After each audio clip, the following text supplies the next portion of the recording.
100 पोरं जर माझ्याकडे आले तर 40 पोरं सिलेक्ट होतात पोलीसमध्ये आणि पॅरामिलिटरी फोर्सेसमध्ये, असा माझा रेशो आहे. तुमच्यामध्ये बसलेल्या मोहन मॅडम माझ्या स्टुडंट आहे. मोहन मॅडम ज्या आहे त्या आमच्या एका बॅचच्या स्टुडंट आहेत आणि त्यांच्या बॅच मधून सुद्धा 60% पेक्षा विद्यार्थी विद्यार्थिनी नोकरीवर लागलेले आहेत. मी कमी सांगितलं 60%. हा आकडा 80% असू शकतो. फक्त एवढंच आहे की कोणी पहिल्या वर्षी लागलं, कोणी दुसऱ्या वर्षी लागलं, कोणी तिसऱ्या वर्षी लागलं. तर एवढा हा रेशो 100 पैकी 60 पर्यंत आपण जाऊ शकतो व्हील पॉवरच्या आधारे. राहिला फॅसिलिटीचा प्रश्न, तुम्हाला सांगतो मुलांनो की तुम्ही खूपच भाग्यशाली आहात. हे सगळं तुम्हाला सहजपणे उपलब्ध होत आहे. म्हणून जर आम्ही तुटक्या मुटक्या एक कशा तरी फॅसिलिटीचा वापर करून जर 100 पैकी 40 मुलं शासनाच्या सेवेत सहजपणे रुजू करू शकतो, तर मला असं वाटते की इथं हा आकडा 90%च्या पार सुद्धा जाऊ शकते. त्याचा वापर जर तुम्ही तसा केला, तुम्हाला कशाचीही कमी इथे नाही. हे सगळं उपलब्ध आहे. फक्त एका व्हील पॉवरची आवश्यकता आहे. व्हील पॉवर मध्ये मी असं सांगतो की मी तुमच्या वयाच्या या तरुणांसोबत मी 23 वर्षापासून राहतो. 23 ते 24 वर्ष मला झालेले आहेत जेव्हापासून मी सुरुवात केली.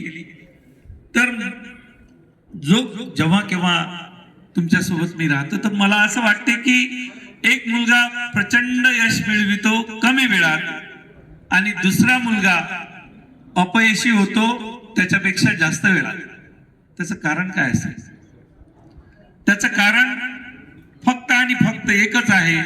प्रत्येक विद्यार्थी आपल्या क्षमतेचा पुरेपूर वापर करीत नाही, जे त्याच्यामध्ये ऑलरेडी आहे.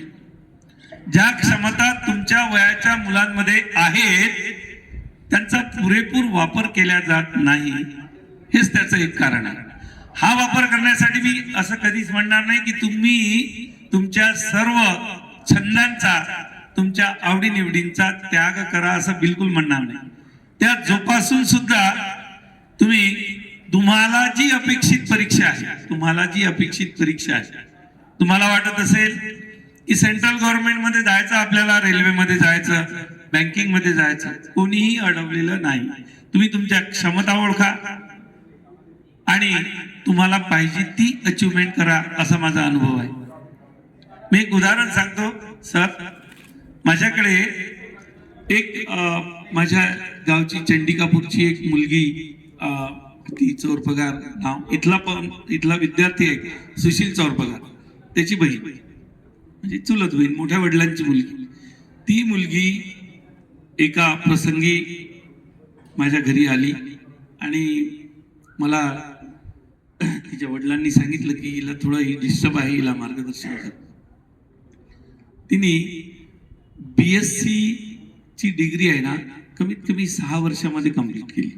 कारण आई नव्हती आणि डिस्टर्ब होती थोडी आईच्या निधनामुळे. तर मी तिला एकच गोष्ट सांगितली, तू BSc केला आहे ना, तुझी आवड कशात आहे? ती म्हणे माझे वडील बँकेमध्ये होते, रिटायर्ड झाले, सेंट्रल बँक ऑफ इंडियामध्ये अधिकारी म्हणून.